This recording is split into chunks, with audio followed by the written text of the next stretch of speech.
keluarga ini. Dan teman saya, Nama saya Ilham Khaled. di sini kami kedatangan narasumber ya, yang bernama siapa Mas? Saya Raka Al-Azim. Mas Raka berarti ya? Iya betul. Itu boleh memperkenalkan diri dulu Mas secara lengkap kayak alamat. Oke, perkenalkan nama saya Raka Al-Azimi. Saya adalah seorang software engineer di salah satu startup di Yogyakarta, yang mana namanya itu Widya Wicara. Widya Wicara. Cara bergeraknya tuh di bidang SaaS, Software as a Service. Jadi di Widya Wicara ini kita buat aplikasi untuk merekam rapat dari user, bisa dari Zoom, Microsoft Teams, Google Meet, atau dari rekaman aja. Memperkenalkan? Ya. Apa tadi Tadi untuk merekam rapat. Ya, merekam rapat. Terus ini ya Mas, itu perjalanannya Mas tuh bisa sampai ke sana tuh gimana ya? Perjalanannya. Kenapa kok bisa tertarik sama software engineering ini dan kenapa pekerjaannya milih di situ gitu? Oke, sebenarnya ini ceritanya agak panjang ya. Sebenarnya saya itu lulusan ekonomi pembangunan. Lulusan ekonomi. Dan ketika udah lulus kan saya cari kerja. Cari kerja itu rasanya sulit sekali karena ekspektasi orang yang nyari lowongan ekonomi itu adalah orang yang sering keluar dan punya banyak koneksi. Nah, sedangkan saya itu orangnya lebih ke yang sering bekerja di balik layar. Nah, beberapa minggu kemudian aku coba iseng belajar coding dan kebetulan bisa masuk di kepala gitu. Terus aku belajarnya juga lumayan lama. Selama 1,5 tahun itu aku baru bisa dapat kerja sebagai pengajar bootcamp. Pengajar bootcamp dulu. Kalau nggak salah itu bootcamp data science. Data science. Iya, aku ngajar di machine learning. Nah, lalu setelah 1,5 tahun ngajar bootcamp itu di tahun 2022, aku coba lamar di startup Widya Wicara dan kebetulan keterima. Ya, alhamdulillah keterima karena lowongannya itu lagi cari junior dan minimal SMA juga, yang mana kayaknya aku masih bisa masuk dan alhamdulillah juga aku keterima setelah melakukan interview dan tes. Kira-kira seperti itu sih.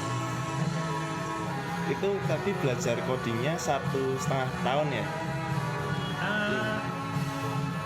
Kalau 1,5 tahun itu dia belajar cuman baru di level pengajar bootcamp. Kalau untuk mencapai software engineeringnya itu kurang lebih 3 tahun Mas. Iya, 3 tahun baru dapat kerjaan full time. Itu awal-awal belajar mungkin tuh fokusnya udah langsung ke software apa ke data service juga? Oke, awalnya itu aku fokus di bahasa dulu ya, karena aku kan masih nol di bidang IT. Jadi aku belajar apa yang aku tahu dulu. Pertama belajar Python, terus aku tahu kalau Python itu spesialisnya di data science. Nah, aku akhirnya belajar data science.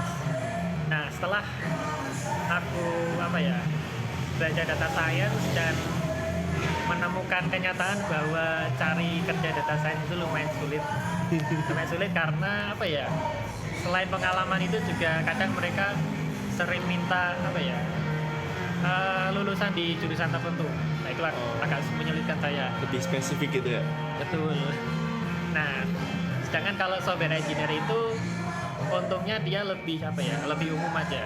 Yang penting kamu bisa coding, bisa kerjain project, kamu keterima gitu sih. Dimulainya dari print hello world dulu ya Mas? Iya. Terus kalau ke software engineer itu pakainya pakai bahasa apa Mas?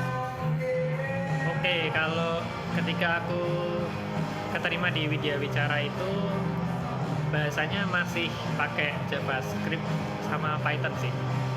JavaScript, Python sama Golang ya.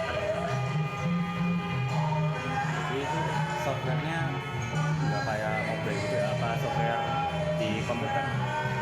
Oke, untuk produknya itu atau softwarenya itu di Widya Wicara bukan mobile namun web app, masih web application.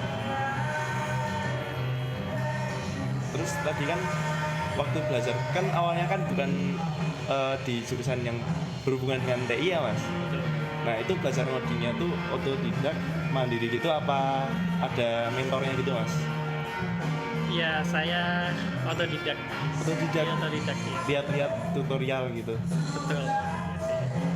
Yang paling sulit itu ketika di fase namanya tutorial hell. Jadi tutorial hell itu maksudnya kalau mau coding itu harus ngecek tutorial dulu baru bisa coding.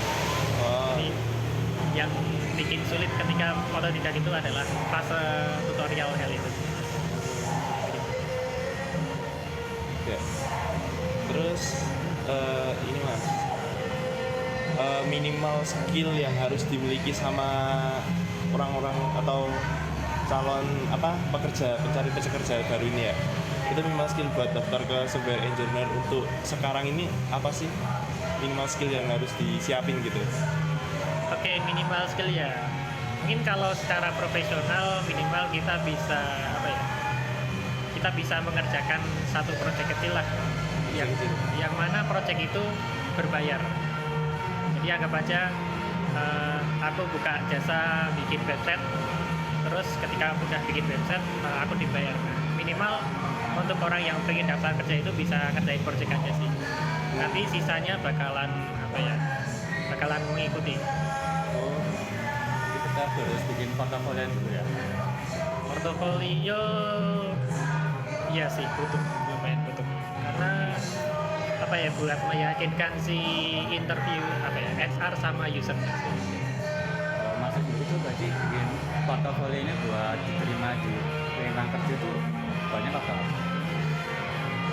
Sebenarnya untuk portofolio saya nggak begitu banyak sih. Paling cuman aplikasi machine learning gitu. Jadi kalau misalnya kalian tahu game di Chrome kan ada Dino yang offline itu. Nah itu salah satu portofolio saya adalah bikin game yang jenis gitu. Bukan bikin game, cuman kalau kalian tahu machine learning, saya bikin program yang bisa belajar game itu sendiri. Belajar game sendiri? Iya, jadi kalau kalian tahu istilah reinforcement learning, itu kan istilahnya program yang bisa belajar sesuatu secara mandiri, istilahnya gitu. Nah, saya bikin program itu untuk game Dino Chrome. Nah, yang mana si program itu nanti bakalan belajar main Dino game sampai mahir gitu, kurang lebih seperti itu. Jadi emang mesin learningnya dilatih buat bisa nyelesain game itu ya? Ya, karena kebetulan saya spesialisnya machine learning, jadi salah satu portofolionya itu. Walaupun sebenarnya yang dibutuhkan lebih ke web application.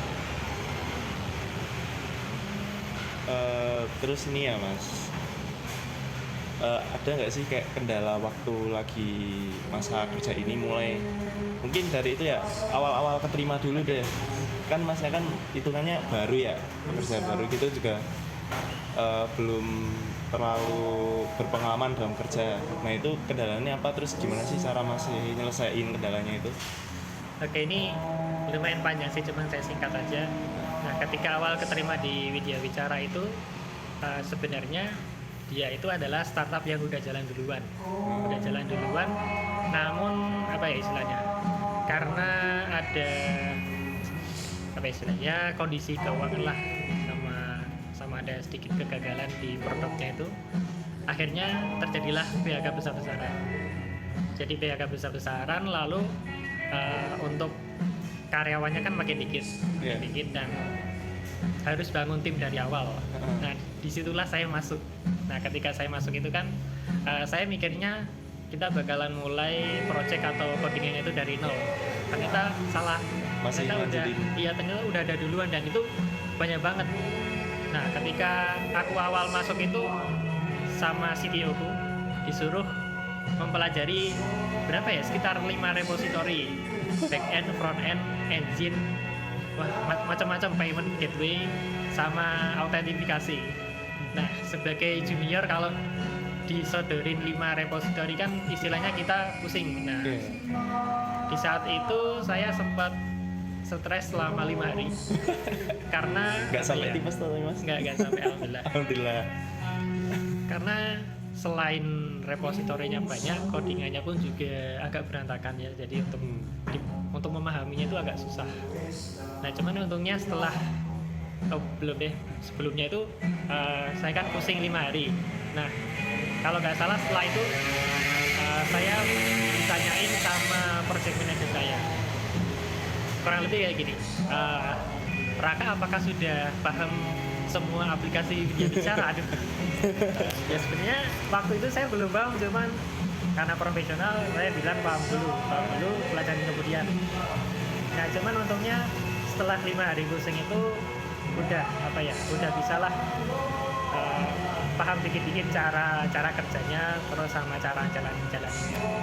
Ini tuh sih kesulitan. Jadi sebagai junior tuh emang langsung dituntut bisa semuanya ya Mas?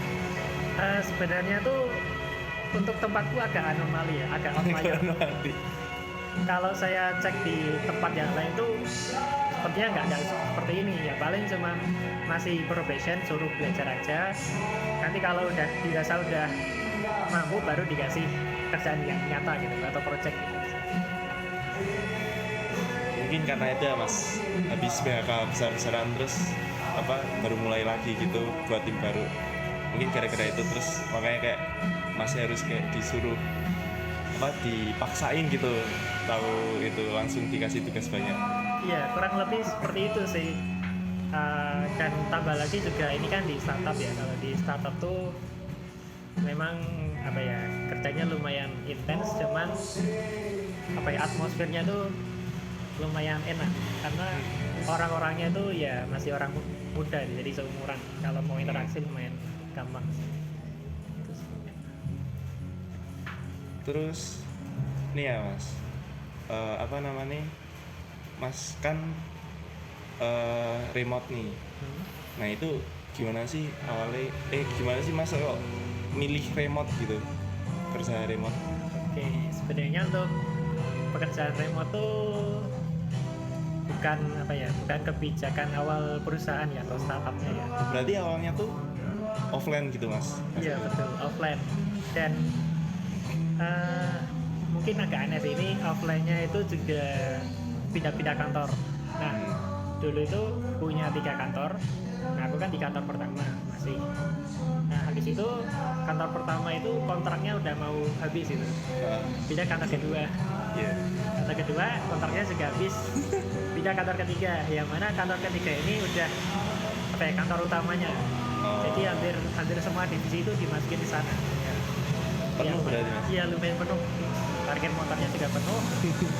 Dan akhirnya di tahun 2025 bulan Juni itu, kalau nggak salah kan ada berita efisiensi dari presiden. Efisiensi dari presiden ternyata di startup juga kena. Ya karena kalau yang kena efisiensi itu kan kebanyakan BUMN sama perusahaan dari negara. Ya instansi pemerintah. Ya instansi pemerintah gitu. Yang mana kalau kita di startup bicara gitu juga kerjasamanya kebanyakan sama pemerintah sama BUMN ya. Yang mana kita juga kena akibatnya, kena dampaknya. Nah karena untuk biaya operasional per bulan itu lumayan mahal kalau untuk nyalain AC dan lain-lain, akhirnya disuruh work from home. Awal banyak buat sebenarnya buat nutupin pengeluarannya dulu mas. Ya, pengeluaran perusahaannya itu nggak gede-gede amat. Iya betul, karena kan selain biaya operasional kan kita juga ada biaya produksi per aplikasi. Kalau misalnya software itu kan kita biayanya dari cloud ya. Kalau dari untuk yang device atau robotika atau IoT itu kan dari beli komponen sama sumber daya IT-nya itu lumayan mahal, jadi perlu dipangkas dari situ. Terus nih ya menurut merasa itu enak nggak sih aslinya remote, apa lebih mendingan offline aja gitu? Saya kan kalau lihat kan kalau masnya asli Magelang kan. Betul. Nah berarti kalau offline kan harus bolak-balik gitu kan, pasti bensin juga. Tapi kalau remote kan pasti kayak ada kayak kurang gitu loh feelnya buat kerja atau itu kan kayak rasanya tuh mas-masan gitu. Nah itu menurut Mas tuh gimana, enakan remote apa offline? Iya betul sih. Mungkin kalau secara garis besar memang lebih enak remote karena untuk keuntungannya itu lebih besar, mulai dari lebih hemat biaya pengeluaran karena aku nggak perlu bayar kos, nggak perlu mikirin beli makan, dan tinggal di rumah aja dan bisa buat nabung.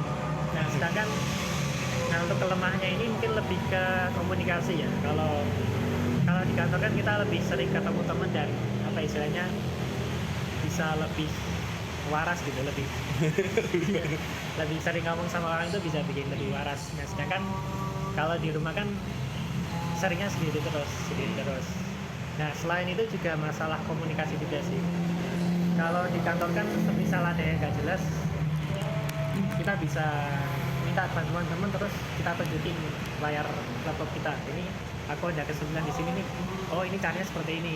Nah sedangkan kalau di online agak sulit, sering miskomunikasi. Misalnya kalau mau cari bantuan pun juga harus join Discord dan chat dulu.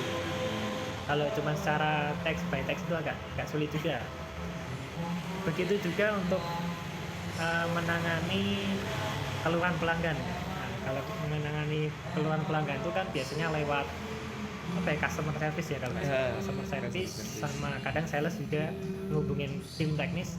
Nah biasanya kita dihubunginya itu secara langsung, kayak datang ke ruangan, ini ada kendala, ada user nggak bisa bayar. Nah kalau ditunjukin langsung kan kita langsung paham. Nah, sedangkan kalau enak gitu ya? Iya, dari jarak jauh tuh agak susah.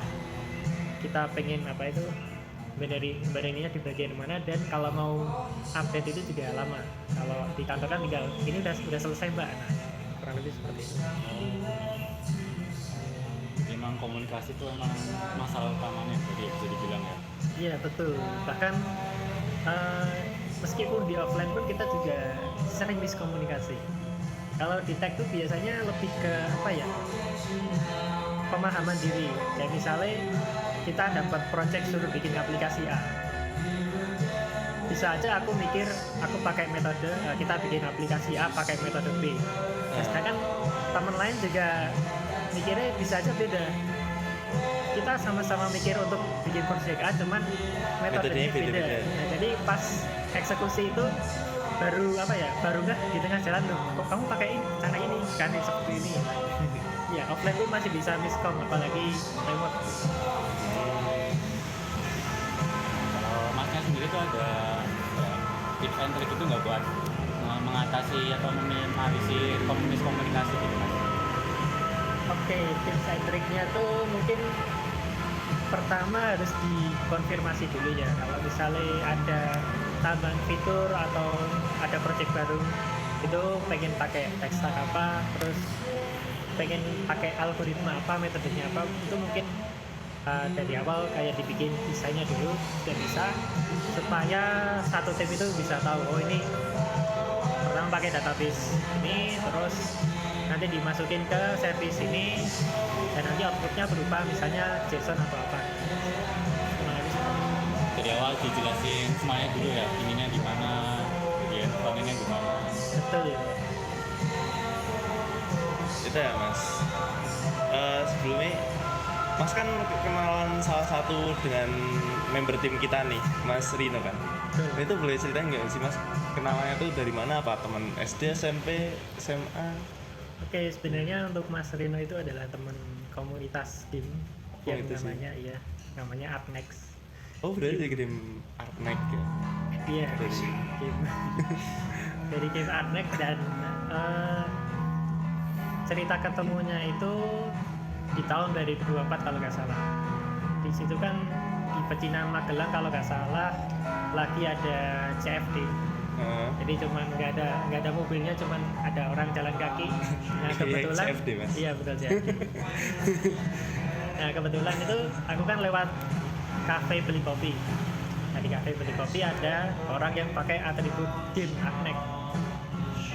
Ini itu untuk ketua adminnya, bukan Mas Rino. Oh. Terus aku Ngajak foto. negur, enggak ngajak foto sih. Aku negur terus main Ark ya. Oh ya ini kebetulan kita lagi lagi gathering nih.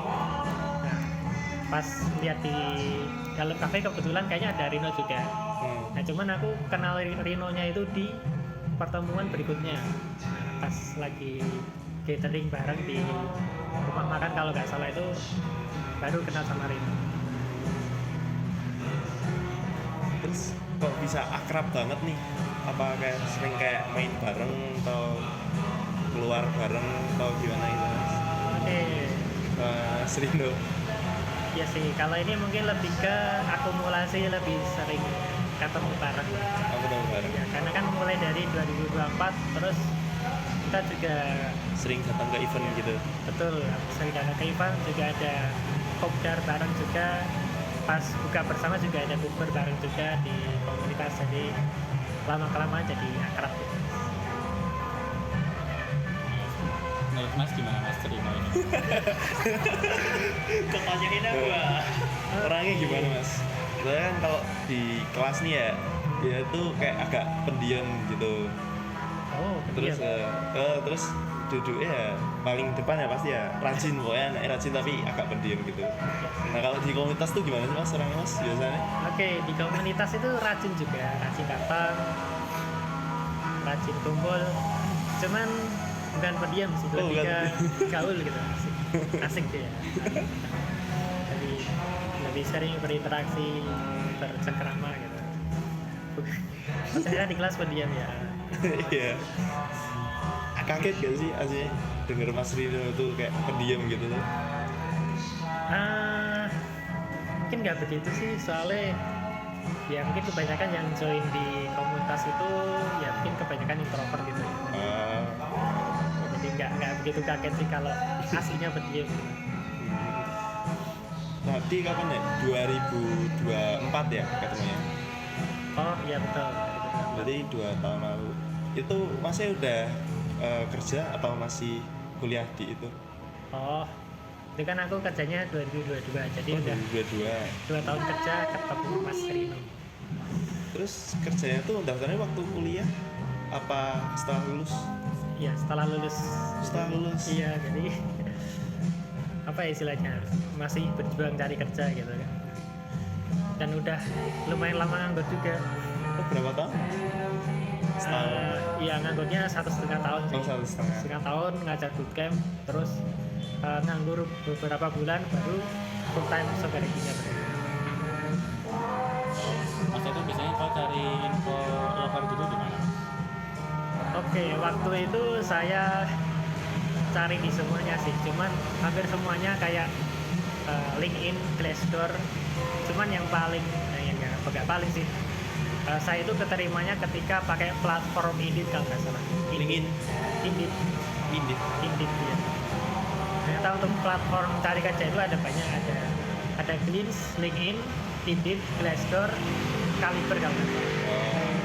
Wajib dicoba. Jadi Masnya nemu kayak sambilan kerja di perusahaan Masnya, terus Masnya kayak menghubungi gitu ya? Betul. Iya betul. Jadi saya itu cara nyarinya cari yang terdekat gitu. Misalnya di Jogja atau Jawa Tengah. Nah, kebetulan ada nih lowongan media bicara. Akhirnya saya apply. Itu tuh ya waktu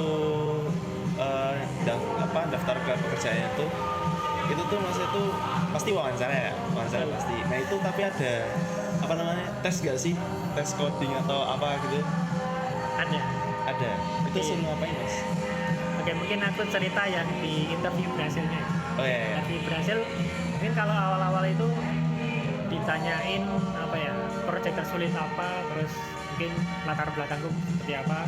Nah untuk tes codingnya itu tes coding lead code yang level easy, masih level mudah. kalau nggak salah itu apa ya, suruh nyari, kita dikasih array of number, terus kita disuruh nyari apa ya, angka yang punya negatif. Kayak misalnya ada array 1, 2, min 1, 3. Nah, kan ada 1 sama min 1. Nah, kita harus cari indeks 1 sama min 1-nya. Nah, semisal nggak nemu, kita apa ya? Kita return ya, bisa. Thank you. Dari jangan. Kalau misalnya nggak nemu, kita returnnya angka min 1, yang mana nggak nemu. Kurang lebih seperti itu sih. Cuman yang apa ya? Cuman yang bikin si user itu mau nerima aku karena aku tuh lumayan apa ya, kebetulan lumayan spesialis di Python. Jadi aku kebetulan bisa menjelaskan codingan yang kutulis itu secara jelas gitu. Kurang lebih seperti itu sih. Selain hasil pengerjaannya, ya penjelasan dari pengerjaannya juga Iya betul. harus paham juga. Nggak apa ya, nggak yang penting jadi gitu mas. Ya, cuman ya mungkin aku lebih apa ya, lumayan beruntung sih karena sainganku yang interview itu cuma 5 setelah aku tanya sama user. 5 dan kebetulan aku yang bisa menjelaskan lebih baik, Lebih jelas gitu. Ya, lebih jelas.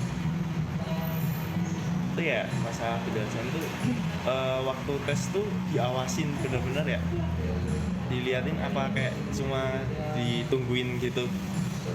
Oke, untuk yang tes codingnya itu kita ditunggu sih. Jadi si user sama HR-nya ya close time mungkin dia, kita bisa fokus gitu konsentrasi. Ya mungkin sambil ngelihat kita codingnya seperti apa sih, sama buka tab apa aja. Jadi nggak bisa pakai AI itu ya? Karena masih tahun 2022 dan iya. kalau nggak salah, 2022. iya betul. Belum terlalu populer. Iya. Belum. Dan populernya itu beberapa bulan kemudian. Karena kalau nggak salah itu kan ketika masih 2022 versi GPT-nya itu masih 3, jadi masih belum sepintar sekarang. Nah, ketika udah versi 4 itu barulah meledak gitu. Itu ya masih zamannya Bill Smith makan mie Iya, itu, betul. makan Spaghetti. Stack Overflow berarti ya mas? Gimana? Stack Overflow. Iya betul. Itu. Itu aja dulu mikirnya kalau nggak ada Stack Overflow gimana ini. Cuman sekarang Simon udah makin lagi, berarti bisa pakai AI ya. Stack Overflow jadi cara makainya gitu. Kalau di perusahaan itu di dunia kerja ya, Iya. toleransi penggunaan AI-nya itu kayak gimana ya mas? Oke, mungkin kalau secara langsung atau tertulis itu tidak ada aturan spesifik. Ya mungkin kalau secara tidak tertulis itu kita boleh pakai AI, cuman kalau bisa membantu gitu. ya cuman untuk membantu, dan hasilnya kalau bisa jangan full AI ya. Harus kita apa ya, kita cek juga evaluasi ini kalau dikasih kalau kita iklanin atau kita launch ke production cocok gak? Biar nanti kalau tanyain kita juga bisa tahu juga gitu kan dari Betul. alurnya gimana. Betul ya. Jadi nggak terkesan kita lempar tanggung jawab. Ya terima tanggung jawab ke Iya. AI ya. Terus ya mas, mau ngomongin masalah AI nih, menurut mas ya AI itu kayak ngaruh nggak sih ke software engineering, kayak nubah nggak sih job software engineering yang dulu masih itu kan AI kan belum terlalu rame kan dan belum terlalu populer waktu awal-awal masih. Nah itu ngaruh nggak? Kayak kerasa nggak sih perbedaan job masnya tuh sebelum populer AI sampai sekarang yang udah populer banget nih kayak apa-apa AI gitu? Oke, kalau dibilang ngaruh banget, karena kalau dulu itu ketika kita kesulitan menyelesaikan problem coding, kita perlu cek di Google Search. Yang mana di Google Search itu kita perlu cek satu-satu. Nah, kesulitan terbesarnya itu kalau ada masalah yang lumayan langka. Jadi waktu itu kalau nggak salah saya bikin bot untuk merekam Zoom, dan itu pakai C++, yang mana coding bahasanya itu lumayan low level dan sulit dipelajari. Nah, ketika ada problem itu saya terpaksa harus nyelam di forum-forum tech gitu. Nyelamnya di forum tech, alhamdulillah ketemu hasilnya. Nah sekarang dengan dibantu AI itu kita bisa tinggal tanya aja nih kalau misalnya ada problem, dan kalau nggak salah juga dikasih apa ya, referensi nemu di forum apa. Oh iya. Kemudahannya itu sih pertama. Lalu yang kedua, mungkin beberapa anggota di timku juga ada yang nge-vibe code, jadi lebih apa ya, jadi lebih cepat untuk delivernya. Mungkin untuk aku sendiri itu masih pakai metode tradisional ya. Saya kalau ada problem tanya ke Gemini atau ChatGPT. Jadi kalau untuk saya sendiri masih belum nge-vibe code ya. Agak takut aja sih kalau misalnya apa itu ada data sensitif yang kebaca, dan apa ya, kayaknya itu aja sih. Oh ya, sama untuk vibe code itu lumayan berpengaruh di bagian front end. Kalau teman-teman tahu di front end kan yang paling sulit itu CSS-nya. Nah, berkat si AI ini kita kalau misalnya mau bikin komponen atau slicing UI itu bisa jadi lebih gampang. Kalau misalnya untuk naruh elemen ini di kiri bawah bisa, misalnya mau ditambahin efek apa bisa gitu, lebih cepat kan. Bisa juga kan kayak ngedesain di Figma, terus hasil Figma itu diupload ke AI. Iya, terus desainnya gimana? Iya, betul, bisa gitu. Apa?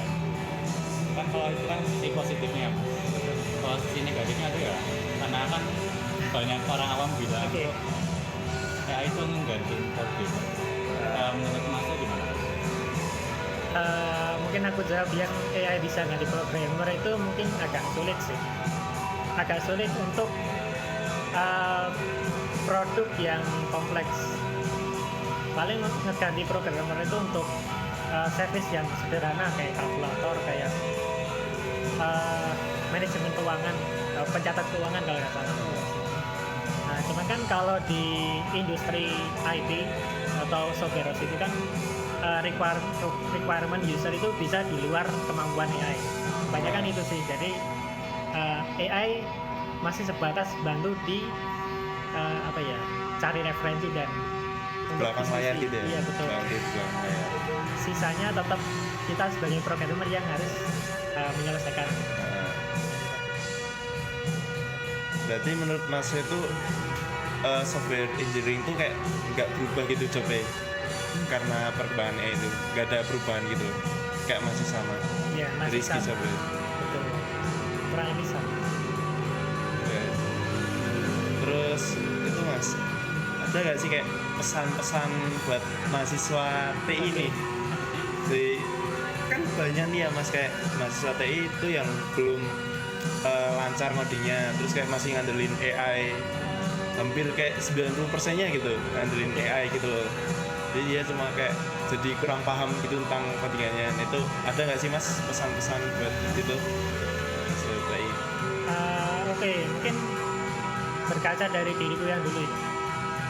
Saya kan belajarnya otodidak, dan yang perlu saya lakukan waktu itu adalah bagaimana caranya supaya saya bisa ngoding mandiri. Yang mana caranya itu daripada nonton tutorial, saya akhirnya baca buku terus Buku?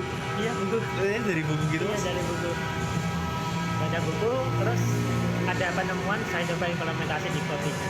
Nah, pesanku untuk para mahasiswa ya, mungkin kalau bisa sebelum pakai vibe code atau pakai AI, belajar caranya supaya bisa ngoding mandiri dulu.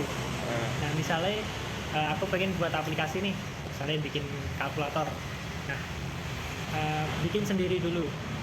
Kalau bisa jangan tanya AI, atau tanya AI-nya cukup yang bagian-bagian kecilnya aja, jangan semuanya disuruh langsung bikin gitu. Buatkan aplikasi pencatat keuangan itu sebaiknya jangan. Kalau bisa kita pikirkan alurnya di awal dulu, kayak kita struktur. Nah, baru nanti di tiap langkahnya itu kita boleh tanya AI kalau misalnya bingung. Ya, intinya ngoding mandiri dulu. Terus dulu tuh buat referensinya tuh sering nggak sih kayak nonton itu loh YouTube orang-orang India tuh? Oke, iya betul.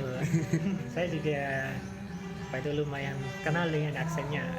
Welcome to this. Sampai terngiang-ngiang ya Pak? Iya betul. Nah, cuman saya belajarnya itu kebanyakan di channelnya Bule sih. Kalau yang India itu, kalau nggak salah saya pas belajar algoritma kayak sorting, binary tree dan lain-lain itu. Yang kayak lebih ke basic gitu ya. Iya betul. Terus buat ekspornya tuh ke bule-bule luar. Iya sebenarnya untuk bule-bule luar itu masih yang basic sih. Kalau yang untuk yang ekspor itu kita udah belum sulit mengandalkan tutorial, lebih mengandalkan ke project atau codingan yang kita bikin sih. Itu yang bisa bikin kita naik dari level intermediate atau medium gitu ke expert gitu. Jadi lebih ke kayak pengalaman ngoding sendiri gitu ya. Iya betul. Kayak tahu cara nyelesain masalahnya itu dari diri sendiri gitu kan, dari ngoding itu. Betul, karena setelah masuk di industri itu saya juga baru sadar ternyata IT itu lumayan rumit. Walaupun itu cuma software yang mana kita bisa bikin dengan ketik codingan.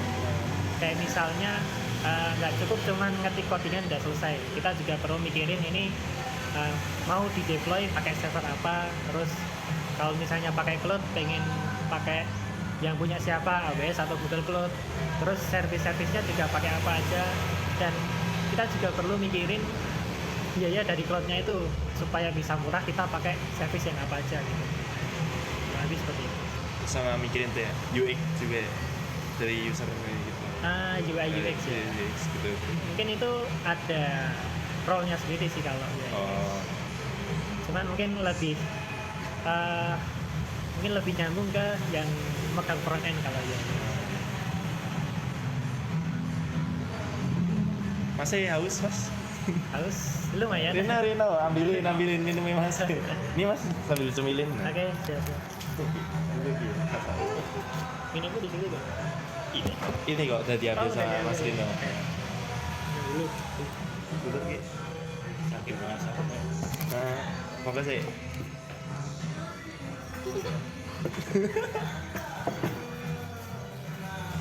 Wah, jadi nggak enak nih malah di Santai aja, kentang. santai. Oh, Bentar, ngerti ya. Berarti ini udah semester berapa nih? Baru semester 4. 4. Oke. Dulu masih berapa semester? Aku Ekonomi pembangunan ya? ya 8 ya. 8. Semester. Tepat waktu alhamdulillah. Alhamdulillah. Ya. belajar 1,5 tahun udah dapat kerja. Kita udah 2 tahun kan. 2 tahun ngapain? 2 tahun kan fokusan. Enggak juga sih. Kalau mahasiswa kan memang fokusnya banyak. Ada matkul juga.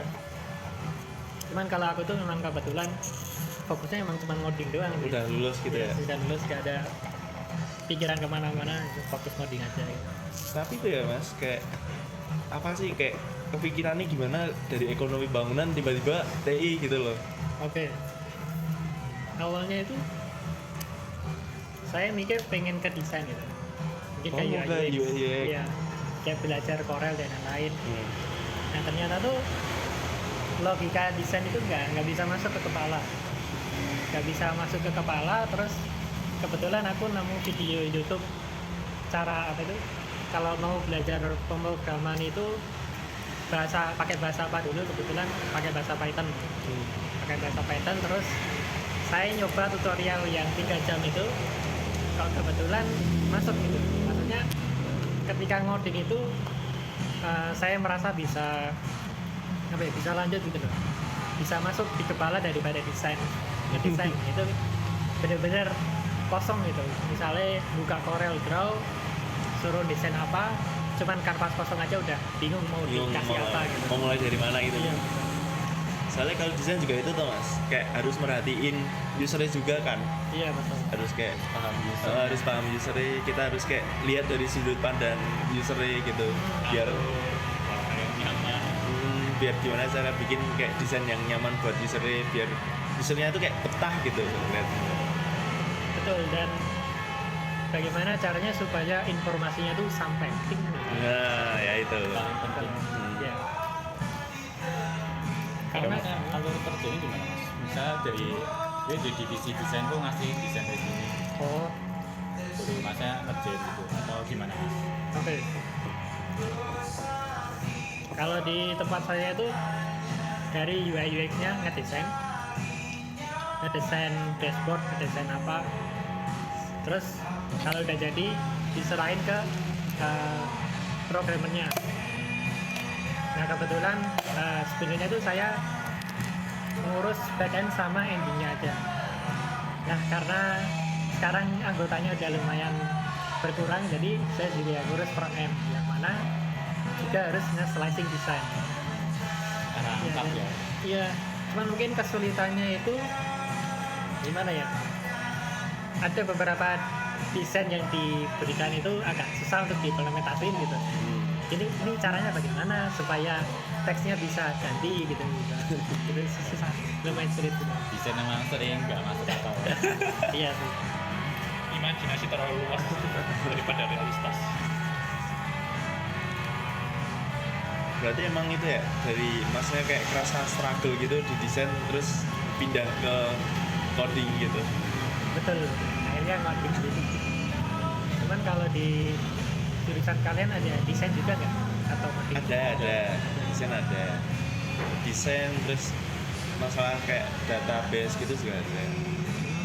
Jadi mah di kampus mah semuanya itu dipelajari. Berarti Database, juga program, software, web, desain, semuanya Mobile gitu dipelajari. Mobile. Mobile juga gitu. iya Baru sih. semuanya. Iya betul ya sih. Ya karena kan IT ya, soalnya kan saya ekonomi, jadi Iya. ekonomi dapat pelajaran makroekonomi kok tiba-tiba bertraining gitu. Aneh. Cuman berarti kalau di kuliah itu wajib bisa ngoding ya atau yang penting jadi aja gitu. Sebenarnya itu lebih yang penting paham. Kalau Paham. misal pun pakai AI itu harus bisa ditanggung jawabin. Kalau nanti misal minta diubah-ubah harus bisa. Oke. Kalau boleh tahu pakai bahasa apa ya di kuliah? Sampai sekarang ini baru pelajari Python, Java, sama Dart ya, sama Dart. Sama Bahasa SQL. SQL, oh, bagus.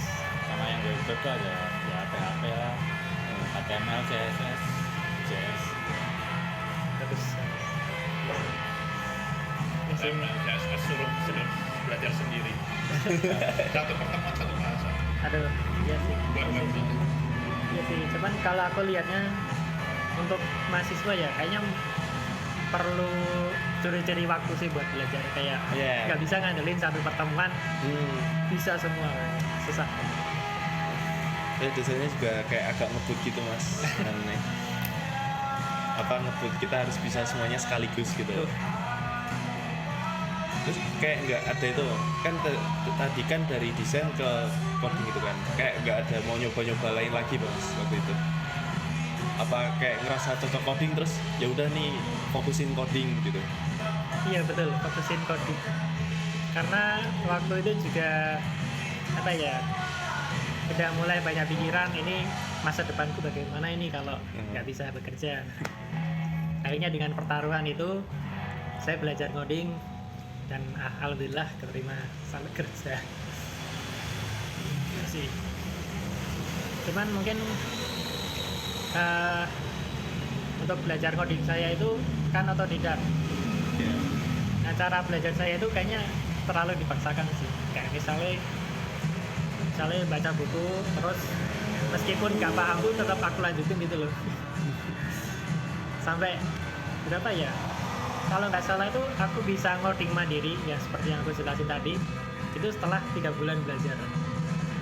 Nah sebelum 3 bulan ini entah kenapa kalau mulai ngoding itu nggak bisa sendiri, harus misalnya aku mau bikin kalkulator harus lihat tutorial. Nah akhirnya setelah 3 bulan itu udah bisa mikir sendiri gitu. Udah tahu itu ya, kayak langkah-langkah. logikanya. Betul. Dulu pun juga bahkan saking pusingnya supaya bisa ngoding mandiri itu saya sampai lihat video motivasi gitu kayak motivasi programmer. Nggak sampai kayak itu Mas, nggak sampai ke psikolog kan? Alhamdulillah ya. Video motivasi yang sangat Iya. Tapi tidur Mas. Sampai Tidur. Jadi kan ada yang sampai nge-push gitu sampai nggak tidur kan, Waduh. karena kayak dia ngerasa kayak harus perfect, terus kalau belum perfect belum bisa tenang gitu loh. Terus dia kayak nge-push sampai udah selesai baru bisa gitu. Sebaiknya jangan ditiru itu. Ya Mas, ya, terima kasih ya udah nemenin kita podcast ini. Sama-sama. Maaf ini kayak seadanya banget ya. Ya apa ini udah ada tiga ini. Nanti kalau kurang ya tinggal pesen bawa lagi Mas. Bayarin kita kok, tenang aja, gak usah mikirin tuh. Bayarin Rino. admin tidak kaya. Nanti kalau di belakang ngancem masih kayak suruh ganti gitu bilang aja kita Mas. Tenang aja Mas. Aduh, gimana ya? Admin tidak kaya. Ya kalau dibayarin mahasiswa akunya yang agak enak sih, soalnya kan mahasiswa kan perlu apa ya, perlu hemat gitu kan, harus tiap hari beli makan gitu. Ini aja dulu aku juga uang bulanan juga minta orang tua gitu ya. Harus hemat-hemat kan. Iya. Gitu sih.